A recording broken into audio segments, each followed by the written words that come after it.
You're the royal physician in Madrid. The year is 1834. The king is dead, but your work isn't over. You're summoned to the private chambers of Ferdinand VII, and what awaits you is so bizarre, so unsettling, it makes you question reality itself. Queen Regent Maria Cristina stands before you, eyes red with tears, and delivers a request that freezes your blood.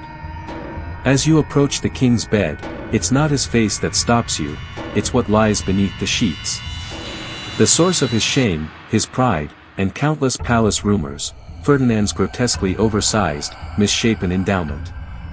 Historians would never write about it, but they whispered about it for centuries. Now, you're tasked with preserving it. You're not just preserving anatomy, you're preserving the twisted symbol of a reign defined by cruelty, paranoia, and excess. Rumors of special cushions, screaming brides, and a desperate hunt for an heir suddenly feel all too real. Before diving deeper into this hidden history, hit like and subscribe for more stories the textbooks left out.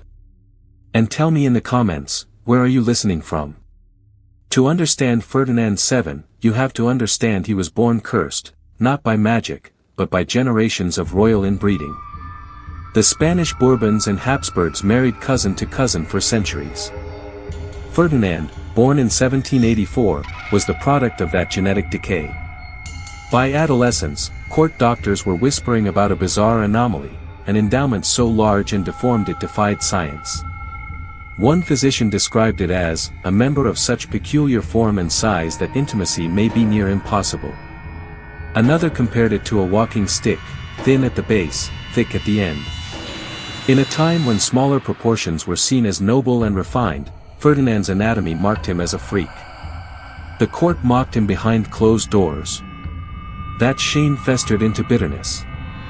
He became cruel, paranoid, and obsessed with control.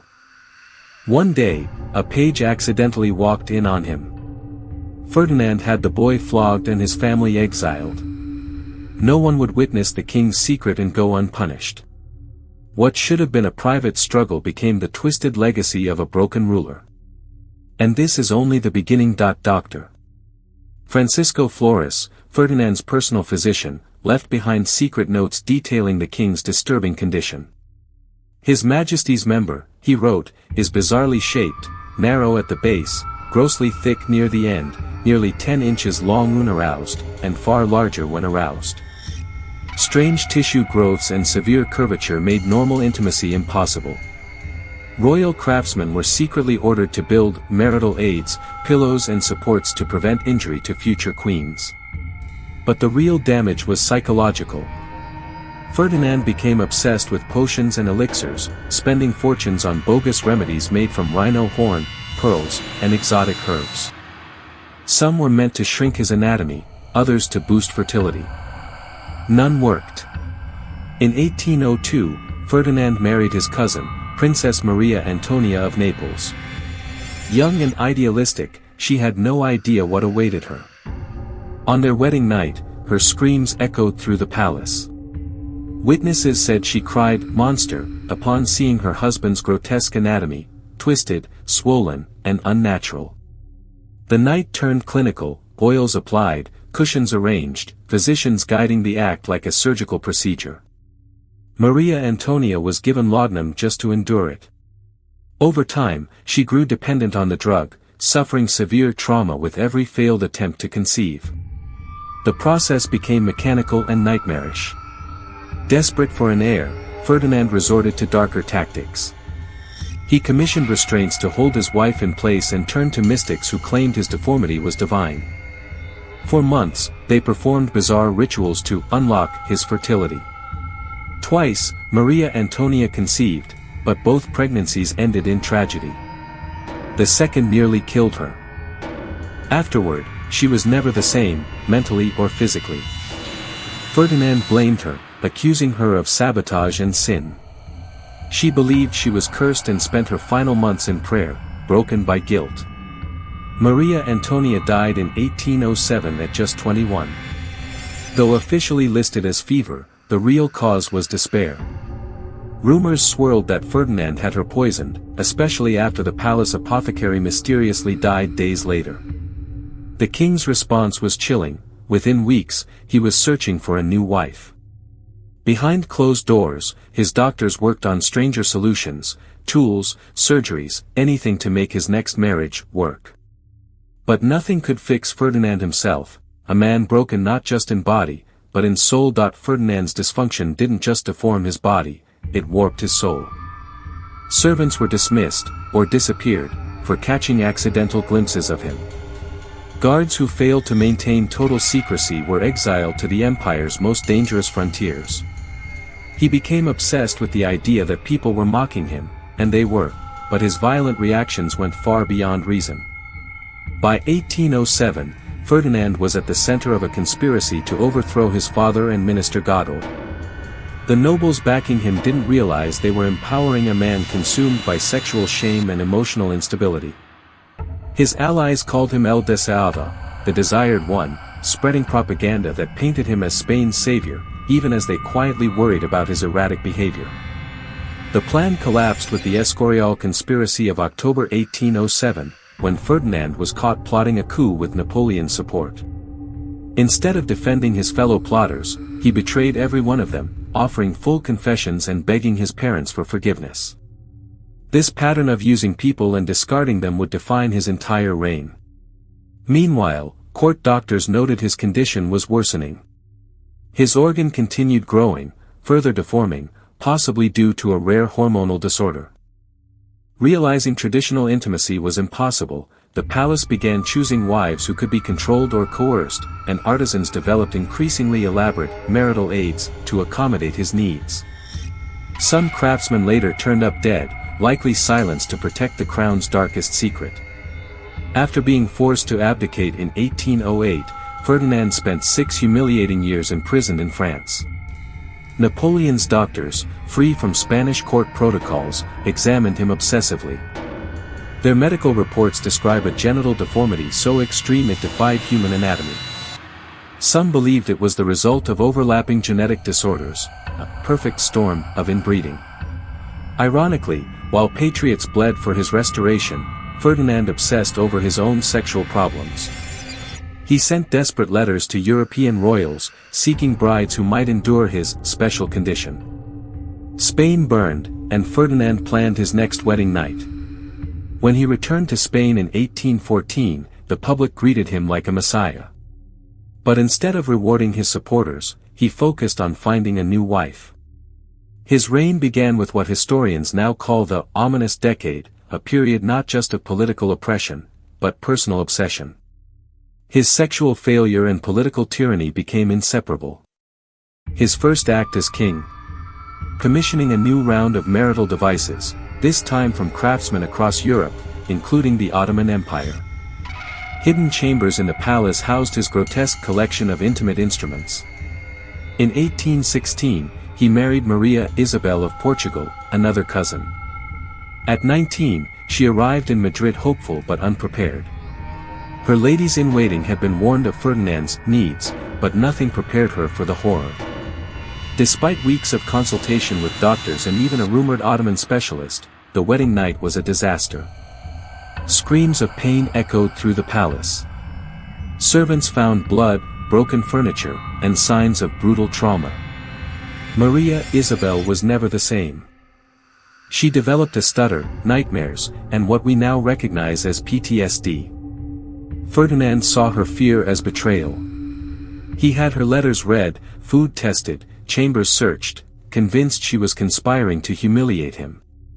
As his paranoia deepened, Ferdinand's bedchamber became a twisted medical lab. He brought in physicians, anatomists, even circus performers who claimed to solve unusual anatomical problems.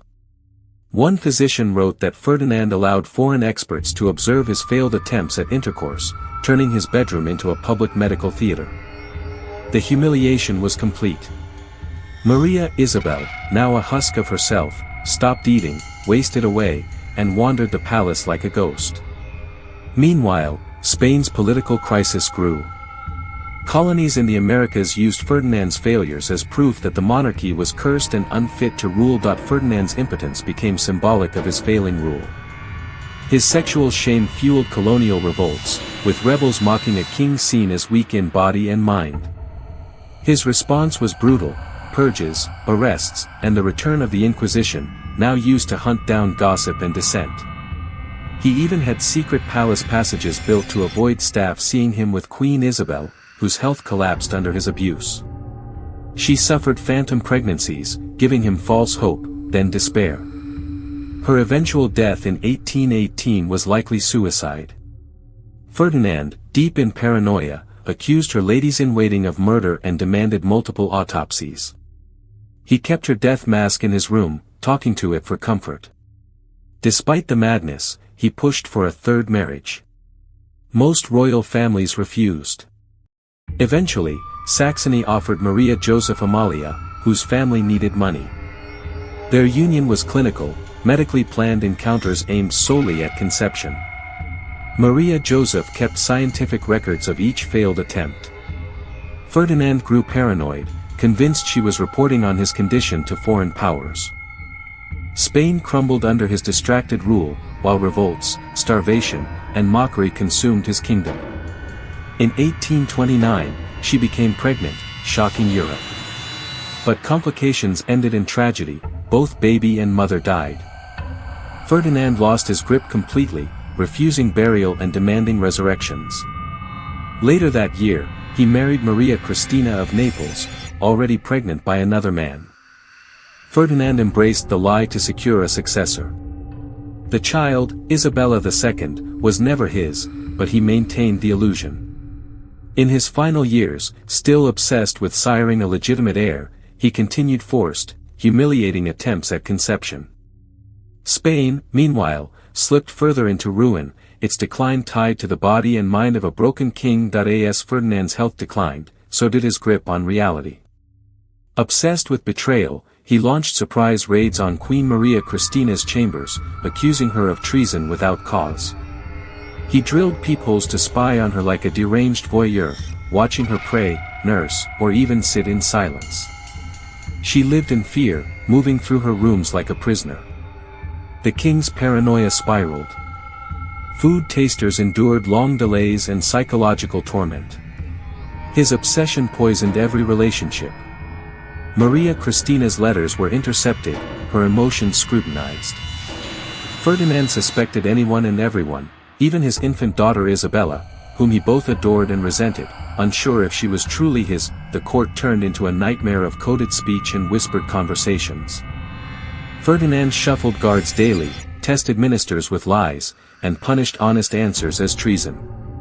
His personal failure was bleeding into national chaos. He watched Isabella obsessively, comparing her features to possible fathers, commissioning portraits and reports to confirm what he feared: she wasn't his. Maria Cristina suffered quietly. Her diary, found years later, revealed a woman unraveling under constant surveillance. Ferdinand's paranoia even shaped foreign policy. Allies backed away, fearing Spain's royal instability. He suspected the Queen's decorating as a cover for hiding weapons. Compliments were seen as coded rebellion. Religious devotion. Secret plots. The Crown spent lavishly on spies, tunnels, and surveillance while Spain starved. Ferdinand's physical decline was as dramatic as his mental one. Chronic illness, hallucinations, and erratic speeches consumed his final days. Even his closest relatives were suspects. The Queen couldn't even comfort her daughter without raising suspicion. Servants broke down under pressure, triggering the king's suspicions with innocent mistakes. Ferdinand investigated every man who had known Maria Cristina, hunting for Isabella's true father. His bedroom became a shrine to his shame: dead wives, failed medical devices, and relics meant to fix him. Maria Cristina, under constant stress, grew ill: hair loss, tremors, anxiety. In 1832, the king accused her of poisoning him through touch and forced humiliating medical exams before intimacy. The world watched Spain unravel under a king undone by his own body and mind. Nations began quietly planning for Spain's collapse. By 1833, Ferdinand was physically and mentally broken. Rambling, paranoid, and delusional, he faded into death. The official cause was gout, insiders knew better, he died of exhaustion. His autopsy confirmed the grotesque truth, a severely deformed 14-inch member, scarred by decades of failed self-surgeries. That preserved organ, still sealed in the Vatican, became a symbol, not of virility, but of a ruined reign.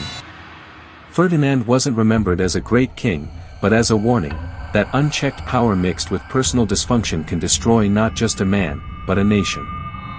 Spain inherited a wreck. His daughter, likely not even his own, ascended to a throne riddled with civil war and humiliation. His reign proved that private shame, left unchecked, can become public tragedy, and that sometimes, history's most haunting legacies